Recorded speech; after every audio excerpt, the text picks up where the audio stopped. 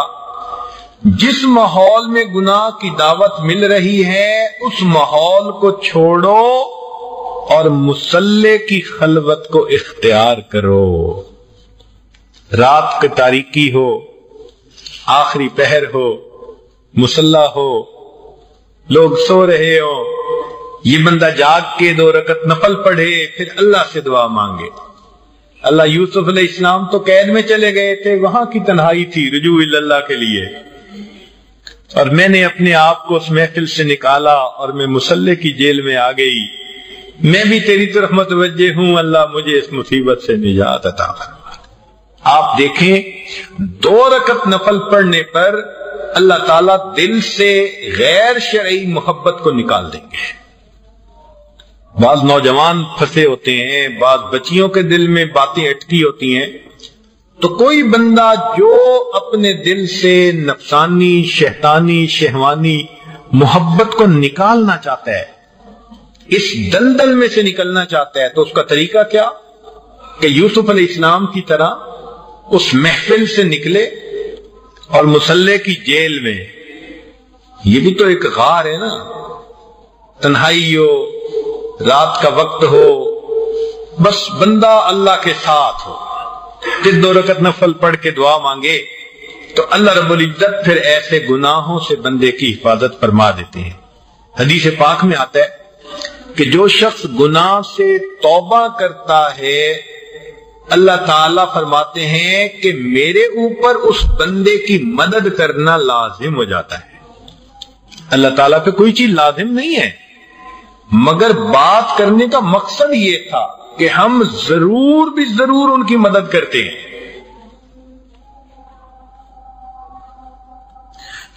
فَاسْتَجَابَ لَهُ رَبُّهُ، تو دیکھیں یوسف علیہ السلام کی دعا اللہ نے قبول کر لی نا۔ مفسرین نے یہ بھی لکھا ہے کہ یوسف علیہ السلام نوجوان تھے، اس لیے انہوں نے جیل کی دعا مانگی۔ ہمت ہوتی ہے نا تو انسان مشکل کو مشکل نہیں سمجھ رہا ہوتا۔ وہ فرماتے ہیں کہ اگر یہ دعا مانگ لیتے نا کہ اللہ ان سے میری جان بچا اور عافیت کا معاملہ فرما، تو اللہ تعالیٰ جیل سے بھی بچا لیتے، گناہ سے بھی بچا لیتے۔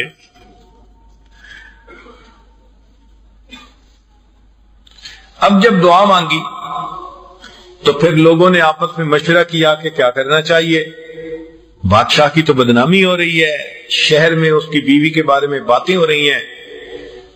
ثم بدا لهم من بعد ما رأوا الآیات، اب ساری نشانیاں دیکھ تو لی انہوں نے، مگر فیصلہ یہ کیا کہ لَيَسْجُنُنَّهُ حَتَّى حِينٍ، کہ ایک مدت کے لیے یوسف علیہ السلام کو جیل بھیج دیا جائے تاکہ لوگوں کی زبان بند ہو جائے اور ان کے ذہنوں سے یہ بات نکل جائے۔ نکتے کی بات، عزیز مصر نے یوسف علیہ السلام کو جیل میں کیوں بھیجا؟ سمجھنے کی بات ہے کہ عزیز مصر نے یوسف علیہ السلام کو جیل میں کیوں بھیجا؟ تو بعض علماء نے لکھا کہ یوسف علیہ السلام کو سزا دینے کے لیے، یوسف علیہ السلام کو سزا دینے کے لیے کہ بیوی نے کہا تھا کہ یہ میری بات نہیں مانتا تو جیل میں بھیجو۔ تو یہ بھی لکھا ہے کتابوں میں، لیکن اس سے بڑھ کر ایک نقطہ مفسرین نے یہ لکھا ہے کہ یوسف علیہ السلام کو عزیز مصر نے جیل میں بھیجا اپنی بیوی کو سزا دینے کے لیے، کہ بیوی کے لیے اس سے سزا بڑی نہیں تھی کہ ہو بھی بندہ زندہ اور آنکھوں سے بھی دور ہو۔ محبوب زندہ بھی ہو اور آنکھوں سے بھی دور ہو تو محب کے لیے تو مرنے والی بات ہوتی ہے۔ تو عزیز مصر نے فقط یوسف علیہ السلام کو تکلیف دینے کے لیے ایسا نہ کیا، اس کو سمجھ تھی کہ یوسف علیہ السلام بری ہیں اس معاملے میں سے، وہ اصل میں بیوی کو سزا دینا چاہتا تھا کہ تو نے بدکاری کی نیت کر لی، تجھے یہ سزا ہے، اب تو اس چہرے کو دیکھ بھی نہیں سکتی، اس لیے اس نے یوسف علیہ السلام کو جیل میں بھیج دیا۔ اب آگے ایک نیا مضمون شروع ہوتا ہے، توجہ فرمائیے، پہلے اس کا ترجمہ ہو جائے۔ وَدَخَلَ مَعَهُ السِّجْنَ فَتَيَّانِ، اور یوسف علیہ السلام کے ساتھ دو غلام اور بھی جیل خانہ میں داخل ہوئے۔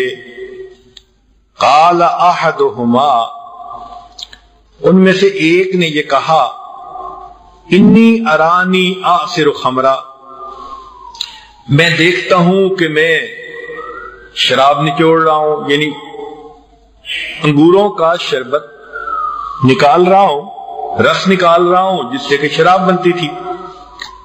وقال الآخر انی ارانی احمل فوق رأسی خبزا، کہ میں دیکھتا ہوں کہ میرے سر کے اوپر روٹیاں ہیں، تأکل الطیر منہ، اس میں سے پرندے کھا رہے ہیں۔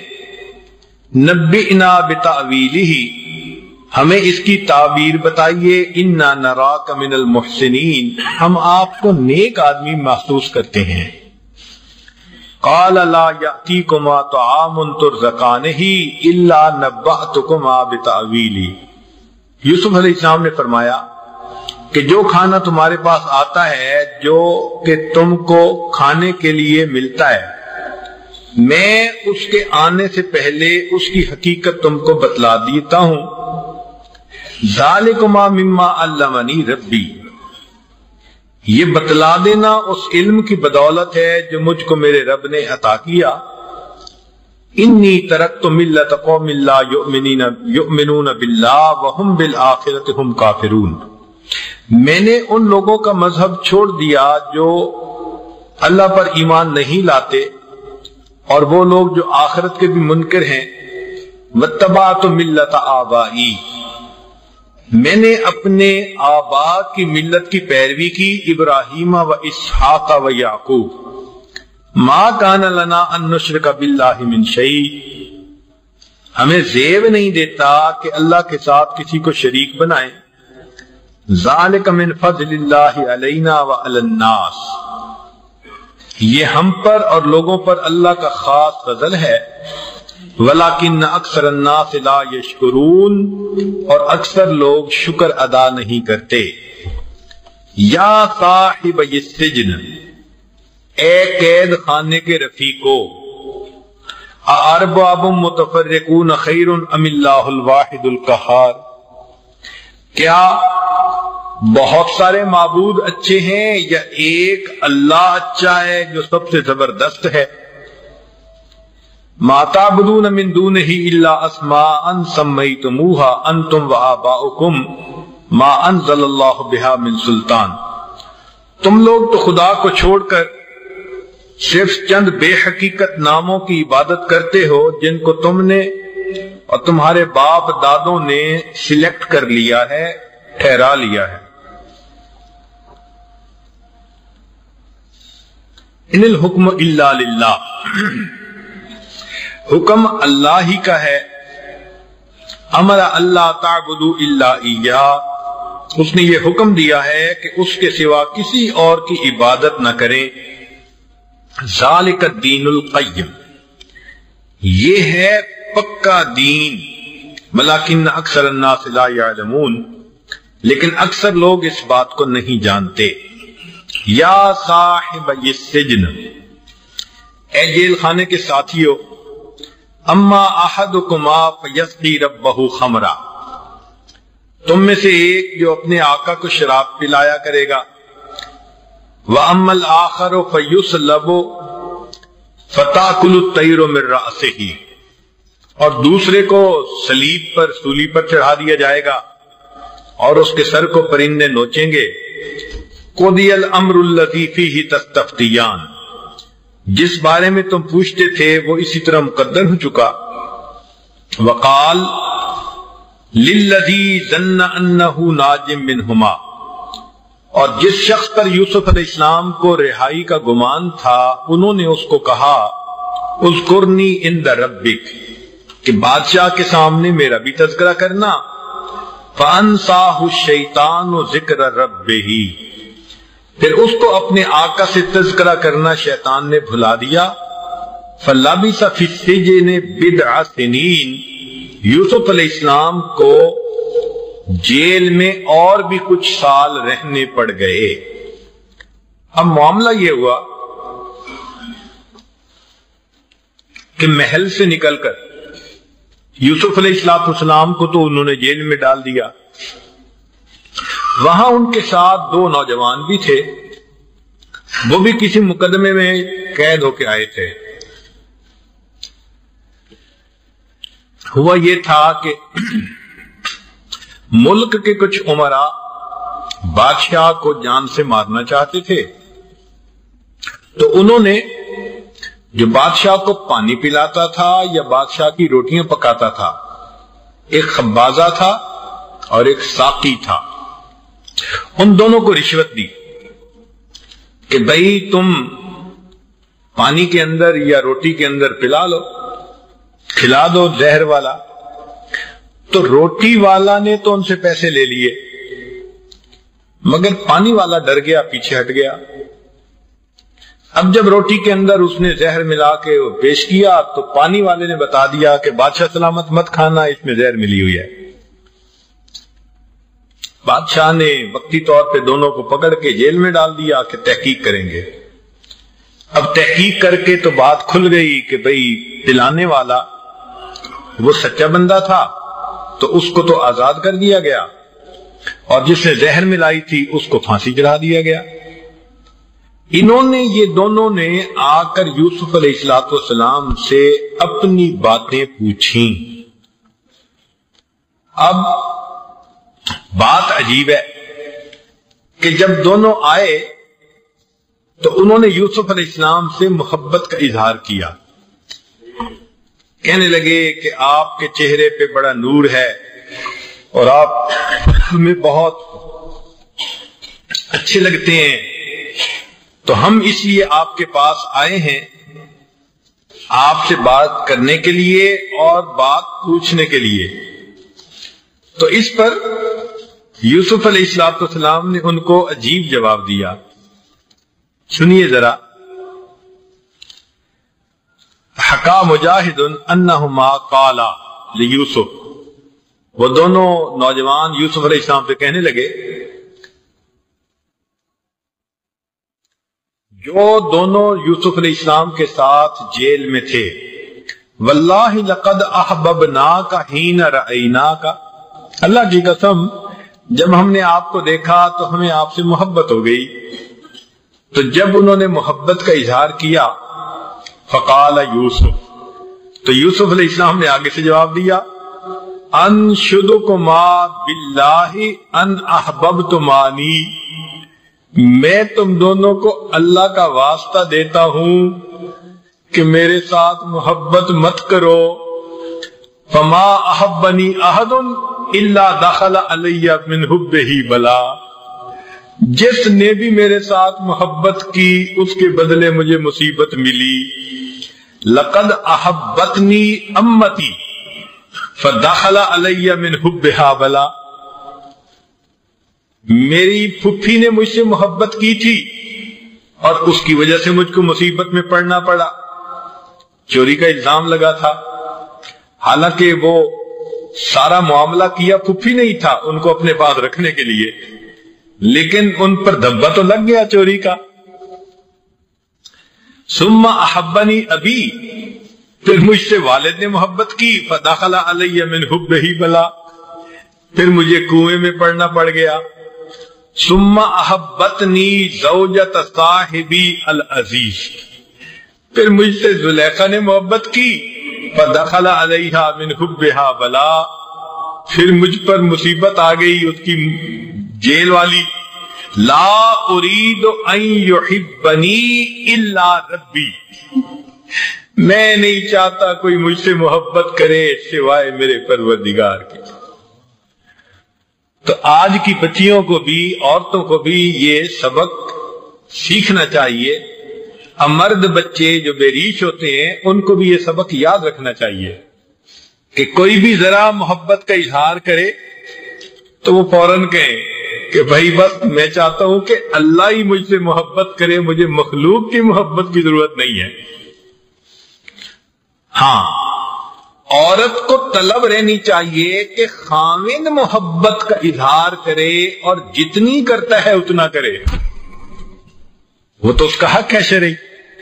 خاوند کے علاوہ جب بھی کوئی محبت کا اظہار کرے گا تو مصیبت ہوگی. تو ڈرنا چاہیے، گھبرانا چاہیے. ورنہ آج کل تو جو دین سے ہٹی ہوئی بچیاں عورتیں ہیں وہ بڑا خوش ہوتی ہیں، وہ جی ہم تو جہاں جاتے ہیں لوگ بڑے شوق سے ہمیں دیکھتے ہیں. یہ کوئی اچھی بات نہیں ہے، یہ تو بہت خطرے کی بات ہے. اب وہ دونوں بندے جو آئے تو انہوں نے یوسف علیہ السلام کے چہرے پر نور کو دیکھا تھا. کہتے ہیں نا، مرد حقانی کی پیشانی کا نور کب چھپا رہتا ہے پیش ذی شعور. تو ان لوگوں نے بھی دیکھ لیا کہ بھئی منور چہرہ ہے، چنانچہ وہ خواب پوچھنے کے لیے آ گئے. اب یوسف علیہ السلام نے اس موقع سے فائدہ اٹھایا. دیکھیں، یہ دائی کی صفت ہوتی ہے کہ وہ اچھے موقع کی تلاش میں ہوتا ہے. یوسف علیہ السلام نے انہیں دیکھ تو لیا تھا جیل میں، وہ بھی اپنے معبودوں کو پکارتے ہوں گے، کوئی باتیں کرتے ہوں گے، تو جانتے تو تھے نا کہ یہ لوگ مشرک ہیں. مگر بات کرنے کے لیے یوسف علیہ السلام موقع کی تلاش میں تھے. اب جب یہ نوجوان خود مسئلہ پوچھنے آئے تو یہ بہترین موقع تھا. تو دل میں تو پہلے سے ارادہ تھا، جب موقع مل گیا تو انہوں نے کہا دیکھو بھائی، جتنی دیر میں کھانا آتا ہے اتنی دیر میں میں تمہیں ایک بات بتا دوں، اور وہ بات یہ کہ میں پیروی کرتا ہوں اپنے آبا کی اور ایک اللہ پہ ایمان لاتا ہوں. اور پھر ایک عقلی دلیل دی. کیا کہا؟ یہ کہا کہ بتاؤ ایک خدا وہ بہتر ہے یا کئی خدا بہتر ہیں؟ سبحان اللہ. قرآن مجید نے بھی یہی دلیل دی. لو کان فیہما آلہۃ الا اللہ لفسدتا، کہ اگر ایک سے زیادہ خدا ہوتے تو فساد ہوتا کائنات میں. تو یہ عقلی دلیل ان کے دلوں میں بیٹھ گئی، اور ساتھ ان کو یہ بھی بتا دیا کہ دیکھو مجھے اللہ نے علم دیا، علمنی ربی. تو گویا علم کی بات سن کر ان کا نبوت پہ ایمان، اور توحید کی بات سن کر ان کا توحید پر ایمان. تو اس طرح وہ دونوں ایمان والے ہو گئے. تو دیکھو تھوڑے وقت میں کیسے ایک اللہ کے پیارے نبی صلی اللہ علیہ وسلم نے ان کو جسمانی غذا کے آنے سے پہلے روحانی غذا عطا فرما دی. اس لیے کہتے ہیں ادعو الی سبیل ربک بالحکمت والموعظۃ الحسنہ. یہ حکمت تھی. کتنے اچھے انداز سے انہوں نے اس وقت بات کی جب ان لوگوں کے کان بات سننے کے لیے متوجہ ہو چکے تھے. ایک نقطے کی بات اور بھی سمجھ لیجئے کہ سیدنا صدیق اکبر عنہ کو اللہ رب العزت نے قرآن مجید میں ایک عزت سے ایسا نوازا کہ نبی علیہ السلام نے فرمایا اذ یقول لصاحبہ لا تحزن ان اللہ معنا. تو اس پر بعض لوگ جن کو صحابہ سے دلوں کے اندر کجی ہوتی ہے، وہ کہتے ہیں جی کہ یہ جو صاحب کا لفظ استعمال ہوا یہ تو کوئی بڑی بات نہیں ہے.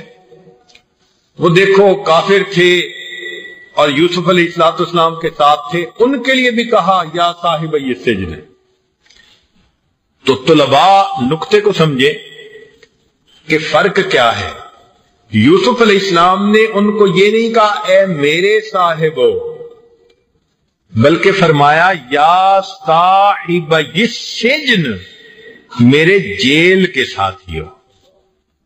اور یہاں نبی علیہ السلام کی مبارک زبان سے کیا نکل رہا ہے؟ اذ یقول لصاحبہ، اللہ فرماتے ہیں کہ وہ میرے حبیب کے صاحب. تو معلوم ہوا کہ یہ جو صحبت کا اعزاز ہے یہ اللہ کی طرف سے ایک انعام ہے ان کو.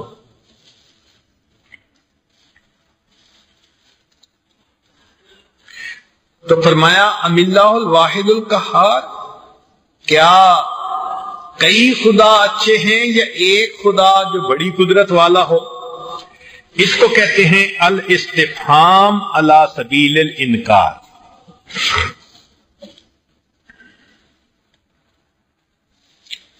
تو دائی کو چاہیے کہ وہ بھی موقع کی تلاش میں رہے. ہمارے حضرت رحمت اللہ علیہ جب اجازت خلافت دیتے تھے تو کئی مرتبہ خلفاء کو یہی آیتیں پڑھ کر نصیحت فرماتے تھے کہ دیکھو یوسف علیہ السلام نے اس تھوڑے سے وقت کو بھی یوٹیلائز کیا کہ جتنی دیر میں کھانا آتا ہے میں تمہیں اللہ کی بات سناتا ہوں. تو حضرت فرماتے تھے کہ خلفاء کو بھی چاہیے کہ اتنا تھوڑا سا بھی اگر وقت ہو تو بھی لوگوں سے اللہ کے دین کی بات کر لیا کرے. جہاں جاتے ہیں ہم تیرا فسانہ چھیڑ دیتے ہیں.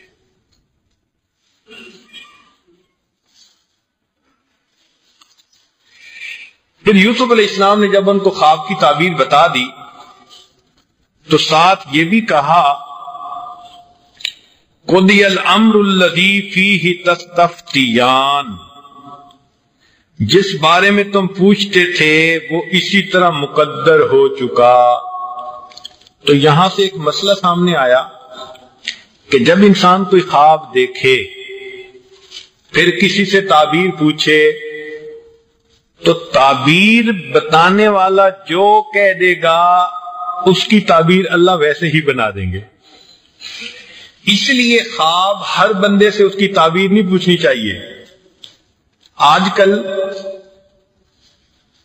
دیکھا یہ گیا ہے کہ لوگ ہر کسی سے خواب کی تعبیر پوچھتے پھرتے ہیں. ذرا اس کی بھی تفصیل سن لیں. امام جعفر صادق رحمت اللہ علیہ فرماتے ہیں کہ 4 قسم کے لوگوں سے خواب کی تعبیر پوچھنا جائز نہیں. پہلا، بے دین لوگوں سے جو شریعت کے پابند نہ ہوں، کیونکہ جو بے دین انسان ہے اس کی بات میں خیر و برکت ہی نہیں ہوتی. تو جو بندہ بے نمازی ہے، جو بندہ فاسق و فاجر اعلانیہ گناہ کرنے والا ہے، تو ایسے بندے کے سامنے اپنا خواب بیان نہیں کرنا چاہیے. تعبیر اس سے خواب کی نہیں پوچھنی چاہیے. دوسری بات، عورتوں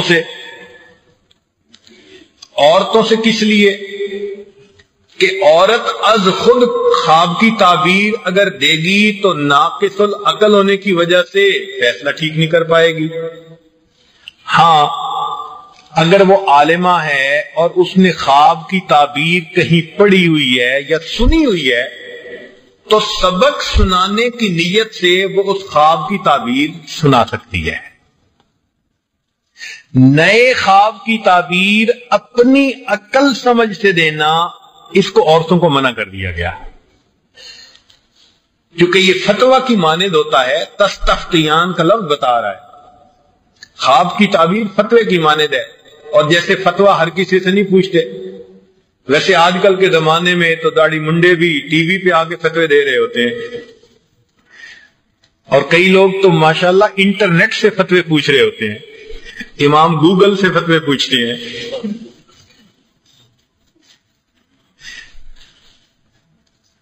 تو ایسے فتوے نہیں پوچھنے چاہیے. اس لیے اگر خواب آئے بھی تو تعبیر کسی نیک انسان سے پوچھیں اور مرد سے پوچھیں. اور تیسرا فرمایا کہ جاہلوں سے، وہ اگرچہ پی ایچ ڈی ڈاکٹر ہو، یا کوئی بڑا ریسرچ کرنے والا ہو، لیکن اگر دین کا علم نہیں تو وہ خواب کی تعبیر بتانے کا اہل نہیں۔ اور چوتھی بات کہ اپنے دشمنوں سے خواب کی تعبیر نہیں پوچھنی چاہیے یا حاسدین سے، اس لیے کہ اگر اس حاسد نے کوئی تعبیر الٹی کر دی تو پھر ویسا ہی ہو جائے گا۔ تو بچے، اب اس بارے میں نبی علیہ الصلوۃ والسلام نے کیا خوبصورت تعلیم دی، قربان جائیں اللہ کے حبیب صلی اللہ علیہ وسلم پر۔ ہر جگہ جہاں بندہ اٹکتا ہے اللہ کے حبیب اس کی کشتی کو کنارے لگاتے ہیں۔ فرمایا، حدیث پاک سنیے، من رآ رویا، جو شخص خواب دیکھے، فلا یقصها الا علی حبیب او لبیب، اس کو چاہیے کہ وہ اس خواب کو بیان کرے یا تو حبیب کے سامنے یعنی اپنے دوست کے سامنے، او لبیب یا پھر عقل مند بندے کے سامنے۔ لب عقل کو کہتے ہیں۔ تو بھئی یا عقل مند بندے سے پوچھو، نیکوکار سے، یا پھر کوئی اپنا ملنسار بندہ ہو جو دل میں درد رکھتا ہو۔ تو خواب دو بندوں سے بیان کرنا چاہیے، حبیب سے یا پھر لبیب سے، تاکہ وہ تعبیر دیں۔ ہاں، تعبیر جب کسی نے دے دی، اب اگر کوئی سنانے کی ضرورت پیش آئی تو اب سنانے میں حرج نہیں ہوتا۔ کوئی ضرورت پیش آ گئی تو تعبیر تو دینے والا دے چکا نا، اب اس کے بعد اگر کسی کو گھر میں بتانا ہے یا کسی کو انفارم کرنا ہے تو پھر اس میں رکاوٹ نہیں ہے۔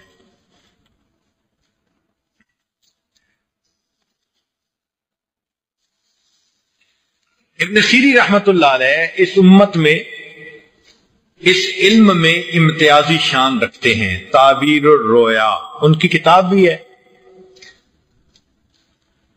وہ تعبیر ایسی دیا کرتے تھے کہ انسان حیران ہوتا تھا۔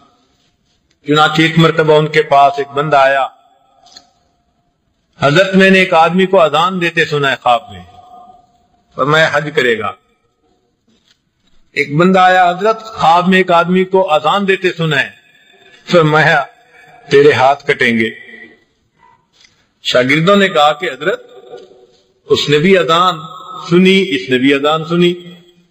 تو فرمایا کہ پہلے نے جو اذان سنی تو پہلے بندے میں نیکی کے اثرات تھے، میں نے قرآن پر نظر دوڑائی تو مجھے قرآن کی آیت سامنے آئی، سم کے وَأَذِّن فِي النَّاسِ بِالْحَجِّ۔ ابراہیم علیہ السلام کو اللہ فرماتے ہیں کہ حج کے لیے لوگوں میں اعلان کر دو۔ تو میں نے کہا کہ اس کو اللہ حج کی توفیق۔ دوسرے بندے نے جو اذان دیتے دیکھا تو میں نے اس کے حال پر نظر کی تو وہ بے عمل تھا، تو قرآن کی آیت سامنے آئی، ثم اذن مؤذن ایتھا العیر انکم لسارقون۔ تو میں نے کہا تمہارے ہاتھ کٹیں گے۔ ایک بندہ آیا، حضرت خواب میں آگ دیکھی، فرمایا مال ملے گا۔ دوسرے نے کہا حضرت خواب میں آگ دیکھی، فرمایا پریشانی آئے گی، ذلت ملے گی۔ شاگردوں نے پوچھا کہ یہ کیا مسئلہ؟ تو فرمایا کہ پہلے نے آگ دیکھی تھی سردی کے موسم میں، اور سردی کے موسم میں آگ راحت دیتی ہے، اور دوسرے نے آگ دیکھی گرمی کے موسم میں، اور گرمی کے موسم میں آگ انسان کو تکلیف پہنچاتی ہے، تو میں نے ویسے ہی ان کی تعبیر دے دی۔ اب بتائیں اتنی باریکیاں کون جانتا ہے؟ چنانچہ ابن سیری رحمت اللہ علیہ کے پاس ایک بندہ آیا، حضرت میں نے ایک کبوتر کو دیکھا ہے، وہ موتیے کے پھول بہت سارے اٹھا رہا ہے۔ سر پکڑ کے بیٹھ گئے، فرمانے لگے کہ معلوم ہوتا ہے اس سال میں بہت سارے علماء کی وفات ہوگی۔ اور ایسا ہی ہوا کہ اس ایک سال میں کئی علماء اس دنیا سے پردہ کر کے چلے گئے۔ تو انہوں نے موتیے کے پھول کو علماء سے تشبیہ دی، اور ملک الموت ایک کبوتر کی طرح ان موتیے کے پھولوں کو چن رہے ہیں۔ خواب تو ہوتے ہیں مگر تعبیر سبحان اللہ۔ سیدہ صفیہ رضی اللہ تعالی عنہا جو بعد میں ام المومنین بنی، وہ یہودیہ تھی، ان کے خاوند کا نام تھا سلام بن مشکم. تو انہوں نے ایک رات خواب دیکھا کہ چاند میری گود میں آ گیا ہے. تو اٹھ بیٹھی اور خاوند کو بتایا کہ میں نے دیکھا ہے کہ چاند میری گود میں آ گیا. اس نے زور کا تھپڑ لگایا. اس نے کہا اچھا تو مسلمانوں کے سردار کے ساتھ شادی کرنے کی خواہش رکھتی ہے؟ اتنا تھپڑ کے چہرے پہ اس کا نشان پڑ گیا. اتنا زور کا تھپڑ تھا. اللہ کی شان کہ مسلمانوں نے محاصرہ کیا ہوا تھا خیبر کا، اور اس کا خاوند بھی قتل ہوا، اور پھر وہ بھی گرفتار ہوئی، اور بالآخر نبی علیہ السلام نے ان سے نکاح فرما لیا. جب وہ نبی علیہ السلام کے پاس آئی تو آپ صلی اللہ علیہ وسلم نے پوچھا کہ صفیہ یہ نشان چہرے پہ کیسا؟ تو انہوں نے بات سنائی کہ میں نے خواب دیکھا. خاوند کو بتایا، اس نے زور کا تھپڑ مارا. چہرے پہ آج تک نشان باقی ہے. اور اس کی تعبیر یہ تھی کہ ان کو اللہ رب العزت ایک عظیم ہستی کے ساتھ نکاح کی توفیق عطا فرمائیں گے. تو انہوں نے چاند کو اپنی گود میں دیکھا. واقعی عرب کا چاند گود میں آ گیا ان کے. تو خواب ایسے ہوتے ہیں. اب وقت کی بات سن لیجیے. ابن سیرین رحمۃ اللہ علیہ فرماتے ہیں کہ رات کے جس حصے میں خواب دیکھا جائے اس سے وقت کا بھی اندازہ ہوتا ہے. عشاء کے بعد خواب دیکھا تو پورے ہونے میں 10 سال لگیں گے، اور آدھی رات میں دیکھا تو 5 سال لگیں گے، اور اگر سحری کے وقت دیکھا تو چند مہینوں میں پورا ہو جائے گا. تو ان کے نزدیک فجر کا وقت جب شروع ہوتا ہے وہ خواب کے پورے ہونے کی لمٹ ہوتی ہے. جتنا فجر کے قریب خواب دیکھیں گے اتنا جلدی وہ پورا ہوگا، اور اگر شروع رات میں دیکھیں گے تو لمبا عرصہ ویٹ کرنا پڑے گا.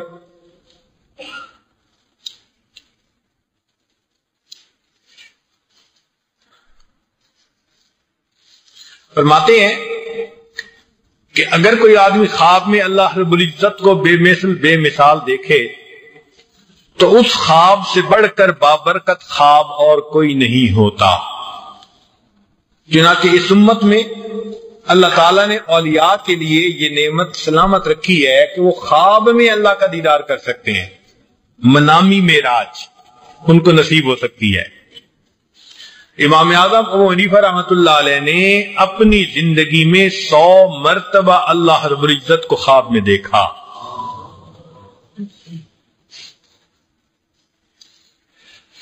اگر کوئی شخص حضرت جبریل علیہ السلام کو خواب میں دیکھے خوش طبع اور خندہ پیشانی کے ساتھ تو اس کی تعبیر ہوگی کہ وہ اپنے دشمنوں کے اوپر کامیاب اور فتح یاب ہوگا.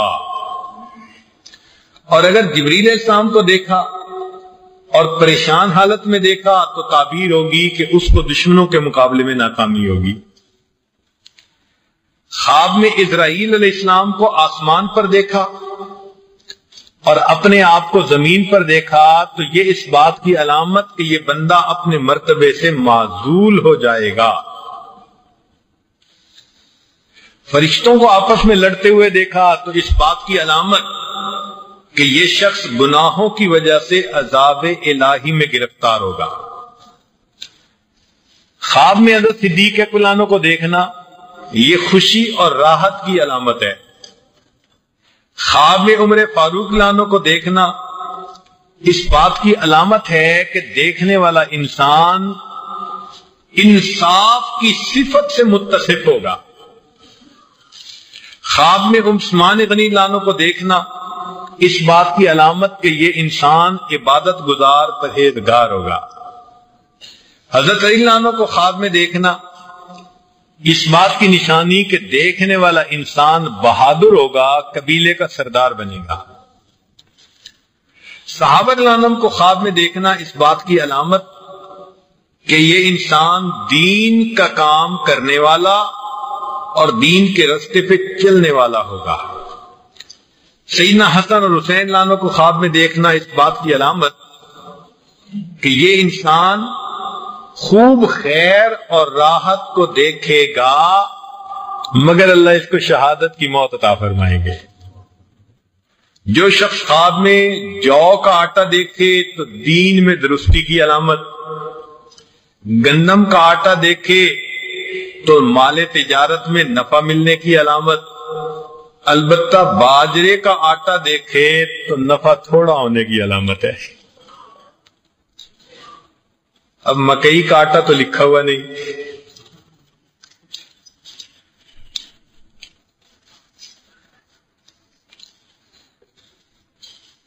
چنانچہ فرمایا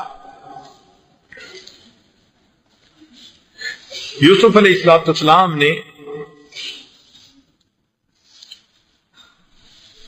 اس بندے سے جس کو کہ امید تھی کہ یہ نجات پا جائے گا اور بادشاہ کے قریب ہو جائے گا، اس کو کہہ دیا کہ بھئی بادشاہ کے سامنے جا کے ذرا میرا بھی تذکرہ کرنا۔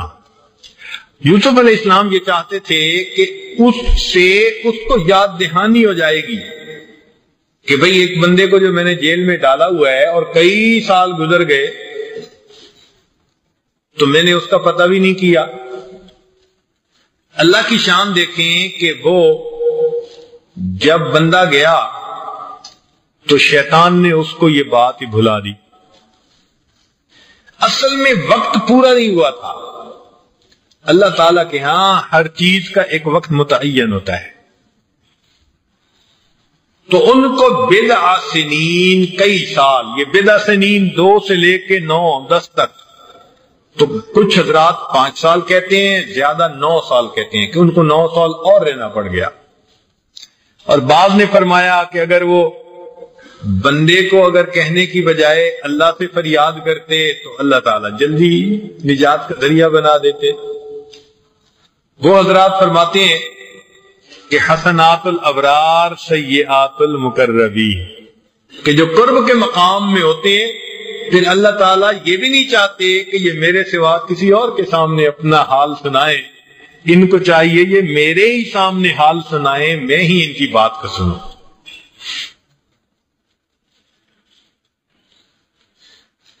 جب کئی سال گزر گئے، اب دیکھو اللہ تعالیٰ حالات کیسے بدلتے ہیں۔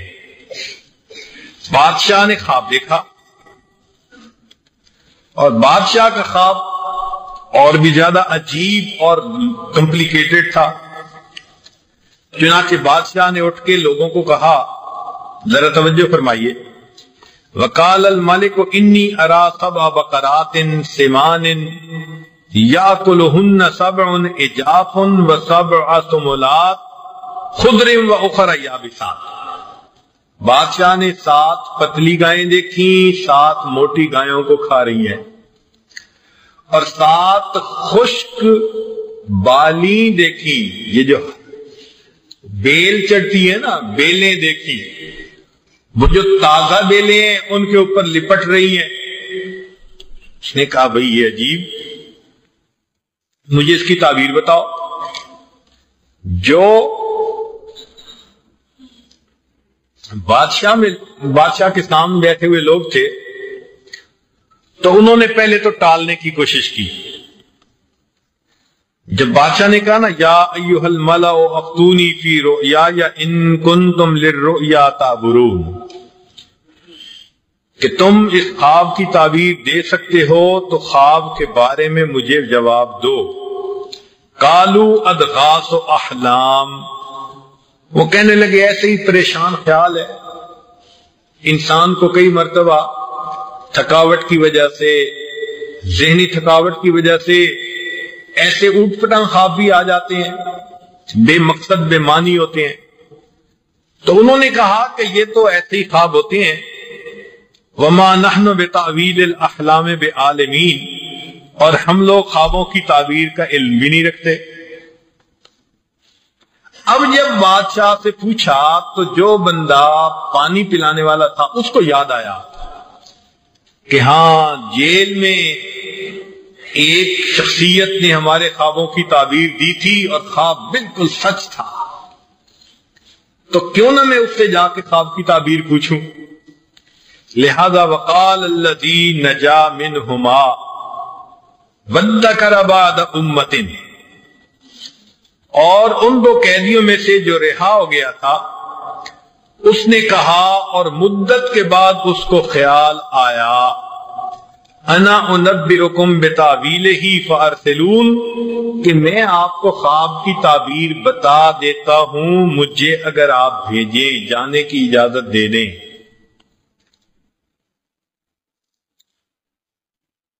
پھر وہ آیا جیل میں اور آ کر کہنے لگا یوسف ایھا الصدیق، یوسف علیہ السلام اے صدیق۔ ایک ہوتا ہے صادق، ایک ہوتا ہے صدیق، دونوں میں فرق ہوتا ہے۔ صادق کہتے ہیں جو زبان سے سچ بول رہا ہو، وہ صادق ہوتا ہے، اور صدیق کہتے ہیں جو زبان سے بھی سچ بولے اور اس کا عمل بھی اس کی تصدیق کرے، دونوں کمبائن ہو۔ تو یہاں سے ثابت ہوا کہ ہر صدیق صادق ہوتا ہے، ہر صادق صدیق نہیں ہوا کرتا، دونوں میں فرق کیا ہے مفسرین نے۔ اس نے صدیق کیوں کہا؟ کیونکہ اس نے یوسف علیہ السلام کو دیکھا تھا کہ کس طرح جیل کے اندر وہ ایک نیکوکاری کی زندگی گزار رہے تھے اور ان کی بات کیسے سچ نکلی۔ تو جب اس نے آ کے پوچھا افتنا فی سبع بقرات سمان یاکلہن سبع عجاف وسبع سنبلات خضر واخر یابسات لعلی ارجع الی الناس لعلہم یعلمون۔ تو جب اس نے آ کے یہ خواب سنایا تو اس پر یوسف علیہ السلام نے اس خواب کی تعبیر اس کو دی، فرمایا تزرعون 7 سنین دأبا، کہ تم 7 سال اپنا غلہ خوب کاشت کرو، فما حصدتم فذروہ فی سنبلہ الا قلیلا مما تاکلون، پھر جب تم گندم کاٹو تو اس کو اسی طرح سکتے میں رہنے دینا، ضرورت کی نکالنا استعمال کرنا باقی رہے، کیونکہ جب گندم کا دانہ سکتے میں رہتا ہے تو وہ کیڑے سے محفوظ ہوتا ہے، تو گندم خراب نہیں ہوگی۔ تو یہ یوسف علیہ السلام کی سلامت فہم تھی کہ انہوں نے سمجھ لیا کہ جب گندم کو رکھنا ہے اگر نکال کے رکھیں گے تو خراب ہو جائے گی، لہذا انہوں نے کہا کہ گندم کو 7 سال خوب کاشت کرو، کاٹو، سٹور کر لو، مگر سکتے سے نکالو نہیں، اتنی نکالو جو ضرورت کی ہو۔ ثم یاتی من بعد ذلک سبع شداد، پھر 7 سال قحط کے آئیں گے، یاکلن ما قدمتم لہن الا قلیلا مما تحسنون، پھر اس ذخیرہ کو جو تم نے بچا کے رکھا ہوگا ان 7 سالوں میں تم کھا لو گے، تھوڑا سا البتہ بچے گا۔ ثم یاتی من بعد ذلک عام، پھر اس کے بعد 1 سال آئے گا، فیہ یغاث الناس، خوب بارش ہوگی، وفیہ یعصرون، اور لوگ خوب شیرہ نچوڑیں گے۔ یہ سیدنا یوسف علیہ السلام نے خواب کی تعبیر بتائی۔ اب نقطہ سمجھنے والا یہ ہے کہ پہلی بات کہ جب وہ بندہ گیا اور اس نے یوسف علیہ السلام کو کہا کہ خواب کی تعبیر بتائیں، تو یوسف علیہ السلام نے شکوہ تو نہیں نہ کیا، تو بھول ہی گیا تھا، میں نے تجھے پیغام دیا تھا، اب ضرورت پڑی تو میں یاد آیا۔ نہیں، علماء کو چاہیے کہ اگر کوئی شاگرد یا مسئلہ پوچھنے والا کسی بات کو بھول جائے یا نہ کر پائے تو علم دینے میں ان کو رکاوٹ نہ ڈالے۔ یوسف علیہ السلام نے تو تعبیر فوراً بتا دی نا، مشروط تو نہیں نہ کی کہ تو نے یہ کام نہیں کیا میں نہیں تجھے تعبیر بتاتا، نہیں، علم مجانن ملتا ہے، مجانن دیا جاتا ہے، اس کو مشروط نہیں کیا جاتا کہ جو خدمت کرے گا اس کو تو سبق اچھا پڑھائیں گے، جو نہیں کرے گا اس کو نہیں پڑھائیں گے۔ یا پھر صوفی صاحب جو ہدیے دے گا سبق بڑھائیں گے، اور جو سبق جو نہیں دے گا اس کا سبق نہیں بڑھائیں گے. یہ کوئی رشوت تھوڑی ہے، یہ تو علم ہے اللہ رب العزت نے دیا. اور علم کی شان دیکھیے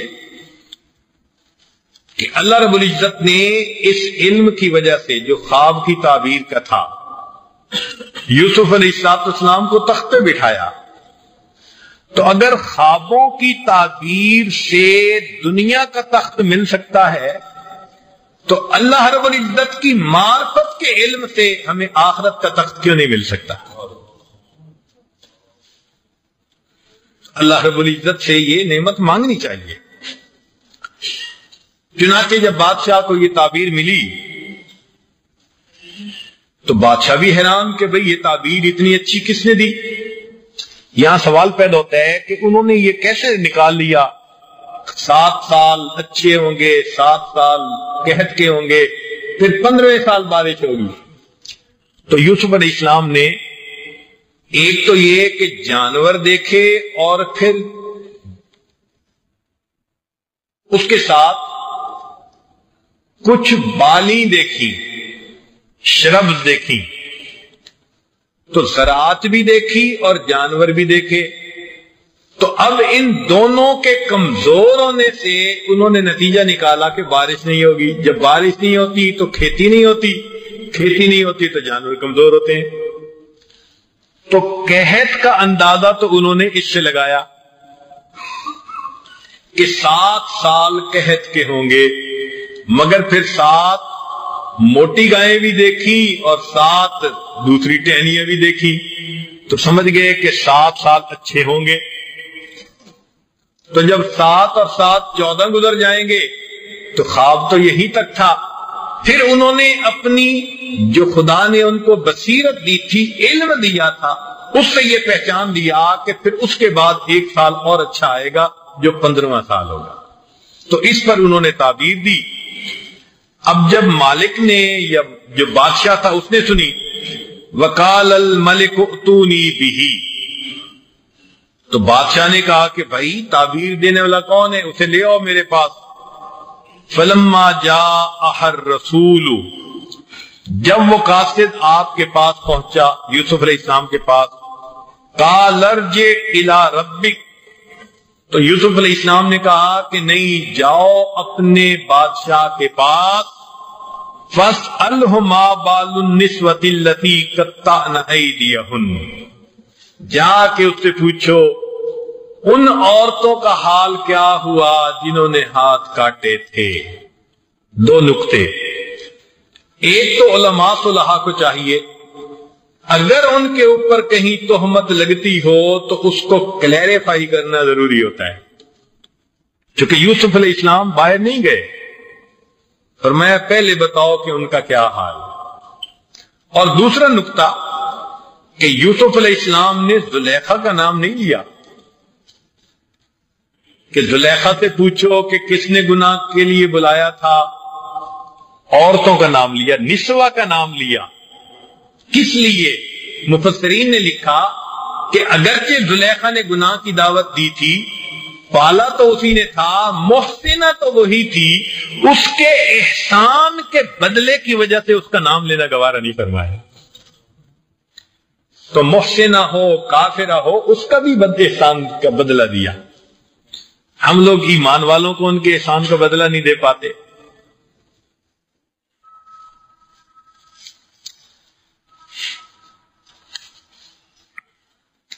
اب آنے والے بندے نے یہ کہا کہ جی آپ جیل سے آئیں، باہر نکلے. یوسف علیہ السلام فرماتے ہیں ارجع، واپس جاؤ. حدیث مبارکہ میں ہے کہ نبی علیہ السلام نے فرمایا رحم اللہ اخی یوسف، اللہ تعالیٰ بھائی یوسف پر رحم فرمائے. لو کنت مکانہ، اگر اس کی جگہ میں ہوتا، لاجبت الداعی، تو میں آنے والے کی دعوت کو قبول کر کے جیل سے نکل جاتا. یوسف علیہ السلام کا صبر دیکھیے. اب جب بادشاہ سے یہ بات پوچھی گئی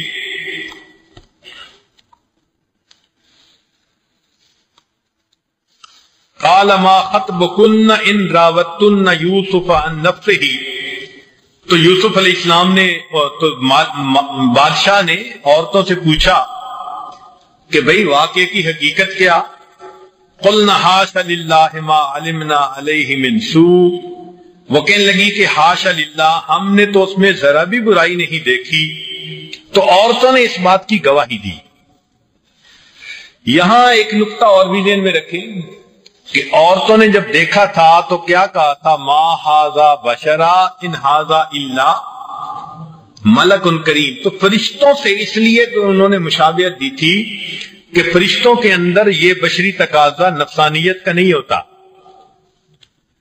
تو مفسرین نے لکھا کہ فرشتوں کے ساتھ تشبیہ دینے کا اصل مقصد تھا کہ یہ جو زلیخا کی بات چل پڑی ہے، اس کے اندر ہمیں وہ چیز نظر نہیں آتی، اس کے اندر تو وہ کرامت ہے جو اللہ نے فرشتوں کو عطا فرمائی ہوئی ہے، یہ نفسی اور بشری تقاضوں والا بندہ نہیں ہے، اس لیے انہوں نے فرشتوں سے تشبیہ دی تھی۔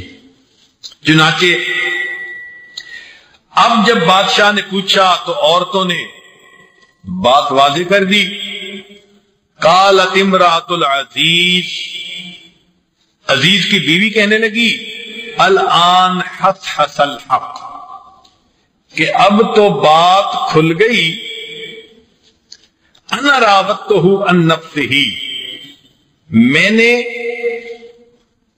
یوسف کو اپنی طرف مائل کیا تھا، وَإِنَّهُ لَمِنَ الصَّادِقِينَ، اور وہ تو سچا ہے۔ اب دیکھیں کہ وہ زلیخا جو پہلے تو کہہ رہی تھی کہ کیا ہونا چاہیے اس کا سزا جو تمہارے اہل خانہ سے بدکاری کرے، تو شروع میں تو اس نے اپنی بات نہیں مانی، اب اتنے سالوں کے گزرنے کے بعد اب آ کر وہ بات مان رہی ہے۔ تو دو سٹیٹمنٹ ڈیفرنٹ کیوں ہیں کہ پہلے یہ کہا کہ اس نے اہل خانہ کے ساتھ برائی کا ارادہ کیا، جیل میں بھیجو، سزا دو، اتنے سال جب گزر گئے اب کہتی ہے کہ ہاں میں نے یہ کہا تھا۔ تو مفسرین نے لکھا کہ محبت جب کچی ہوتی ہے تو انسان دوسرے کے سر پہ بوجھ ڈالتا ہے، اور جب محبت راسخ ہو جاتی ہے پھر انجام کا ڈر نہیں ہوتا، پھر سارا سر اپنے سر پہ بوجھ اٹھا لیا کرتا ہے۔ اب اس کی محبت تام ہو چکی تھی یوسف علیہ السلام کے بارے میں، تو اب اس نے کہہ دیا نتیجہ جو بھی نکلے گا میری ذلت ہوگی، بدنامی ہوگی، خاوند مجھ سے ناراض ہوگا، بات میں سچی کرتی ہوں کہ ہاں میں نے یوسف سے محبت کی اور میں نے ہی اس کو اپنی طرف مائل کیا۔ اللہ کتنا کریم ہے، جس نے الزام لگایا تھا اسی کی زبان سے اللہ پاک دامنی کی گواہیاں بھی دلوا دیتا ہے۔ یہ اللہ رب العزت کے ہاں ایک عجیب معاملہ ہے کہ جو ذریعہ مشکل کا بنتا ہے، انسان اگر پکا رہے تو وہی ذریعہ انسان کی خوشی کا بنتا ہے۔ اب دیکھیں یوسف علیہ السلام نے خواب دیکھا اور مشکلات میں پڑنے کا سبب وہی بنا، وہ جو شروع میں دیکھا تھا 11 ستارے، چاند اور سورج۔ تو خواب دیکھا اور مشکلات کی ابتدا ہو گئی، اور ان مشکلات میں وہ دین کے اوپر جمے رہے، حکم خدا کے ساتھ جڑے رہے، پھر آخر پہ ملک نے خواب دیکھا اور وہی خواب ان کے تخت میں بیٹھنے کا ذریعہ بن گیا۔ خواب ہی مشکل میں پڑنے کا ذریعہ بنا، اللہ نے خواب ہی کو تخت پہ بیٹھنے کا ذریعہ بنا۔ سبحان اللہ، اللہ کی شان بہت بڑی ہے۔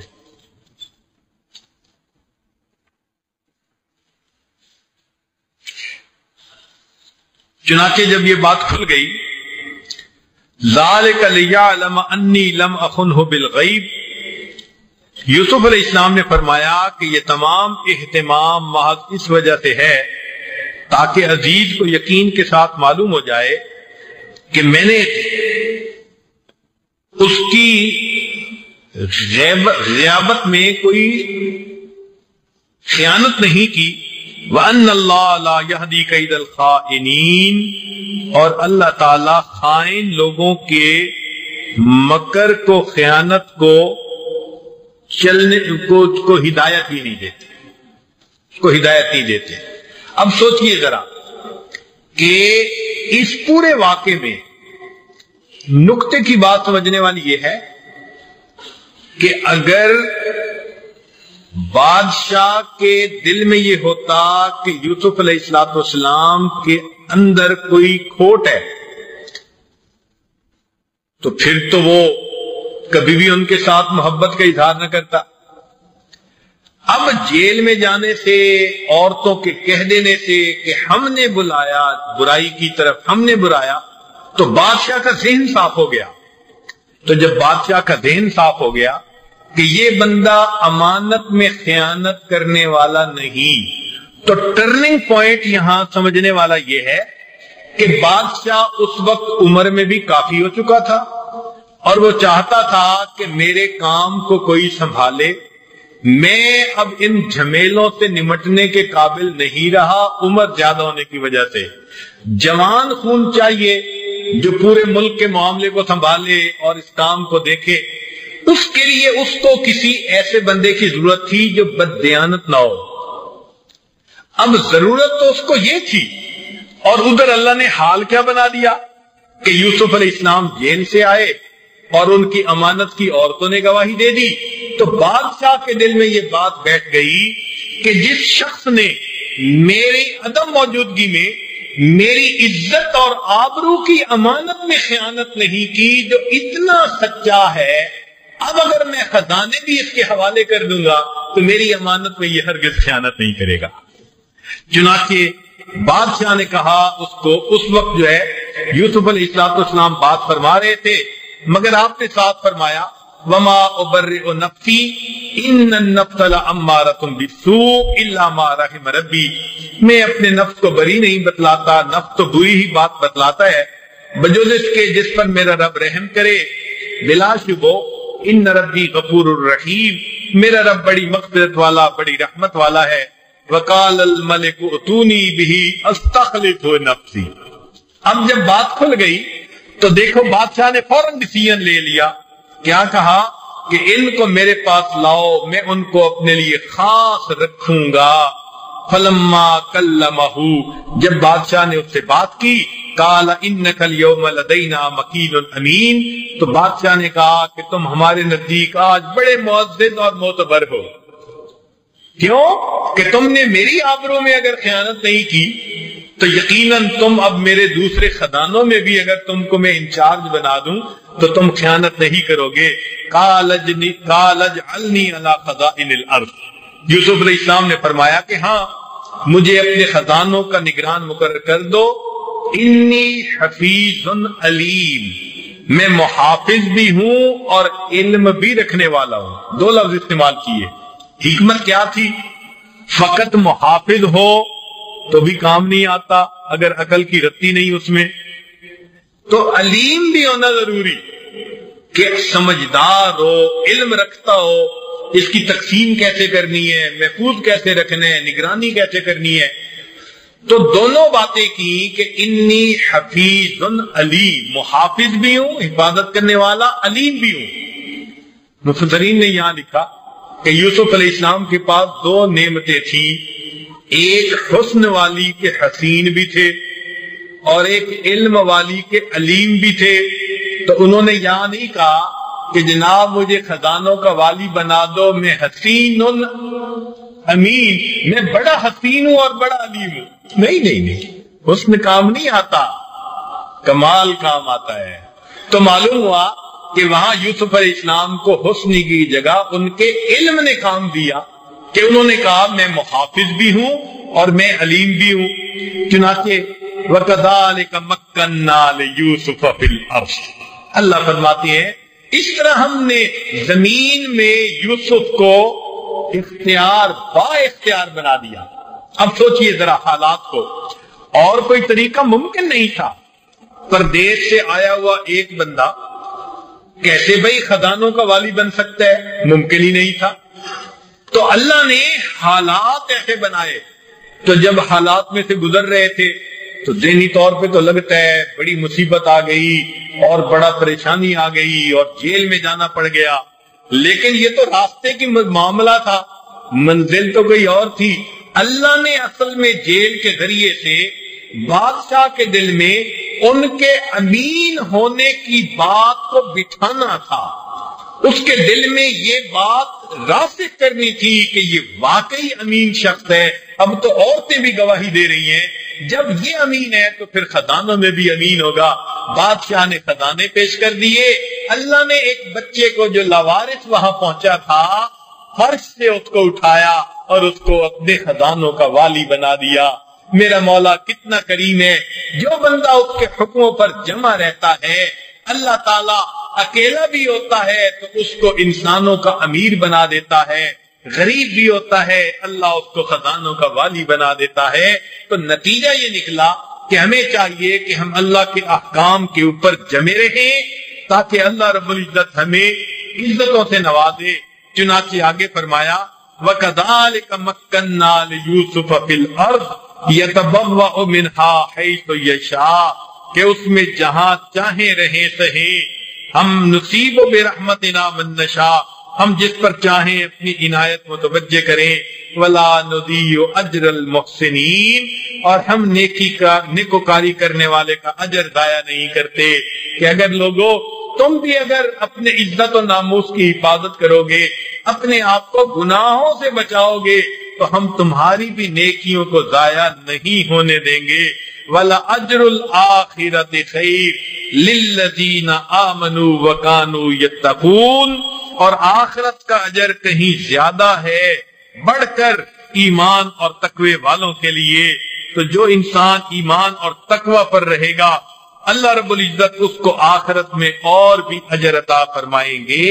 تو یہاں اس پورے واقعے کا ایک خاص نقطہ آیا کہ جہاں پر اللہ رب العزت نے یوسف علیہ السلام کو جو ہے وہ اپنے والد سے جدا کیا، اس کے بادشاہ کے محل میں پہنچایا، پھر اس کے بادشاہ کے محل میں وہ بلوغت کی عمر کو پہنچے، ان کو علم ملا، پھر ان پر امتحان آیا، اس امتحان میں وہ کامیاب ہوئے، پھر حتیٰ کہ ان کو جیل میں جانا پڑا۔ تو کئی سال جیل میں رہنے کے بعد پھر آج اللہ تعالیٰ ان کو عزتیں دے رہے ہیں، وہ ملک کے والی اور نگران بن رہے ہیں۔ تو معلوم ہوا کہ جو بندہ گناہوں سے بچتا ہے اللہ تعالیٰ ذلتوں سے نکال کر عزتیں عطا فرماتا ہے، فرش سے نکال کر اس کو عرش کے اوپر بٹھاتا ہے۔ کہتے ہیں کہ یوسف علیہ السلام ایک مرتبہ اپنے لاؤ لشکر کے ساتھ، لوگوں کے ساتھ، قافلے کے ساتھ جا رہے تھے، تو اس وقت زلیخا بوڑھی ہو چکی تھی۔ اس نے دیکھا اور اس نے یوسف علیہ السلام کو دیکھ کر ایک بات کہی، مگر بڑی عجیب تھی۔ بعض لوگ تو کہتے ہیں نا کہ یوسف علیہ السلام کے لیے اللہ نے زلیخا کو جوان بنا دیا تھا، پھر شادی ہو گئی تھی، مگر یہ سب زبانی کلامی باتیں ہیں، محدثین کا اس کے ساتھ اتفاق نہیں۔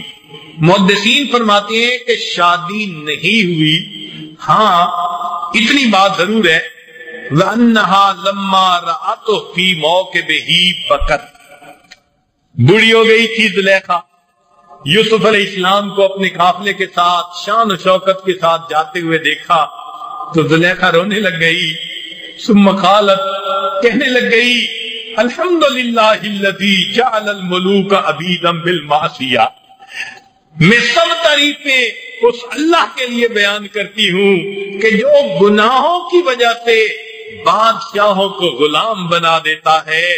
والحمدللہ الذی جعل العبید بالطاعۃ ملوکا، اور میں سب تعریفیں اس اللہ کی کرتی ہوں کہ جو اطاعت اور فرما برداری کے ذریعے غلاموں کو بادشاہ بنا دیتا ہے۔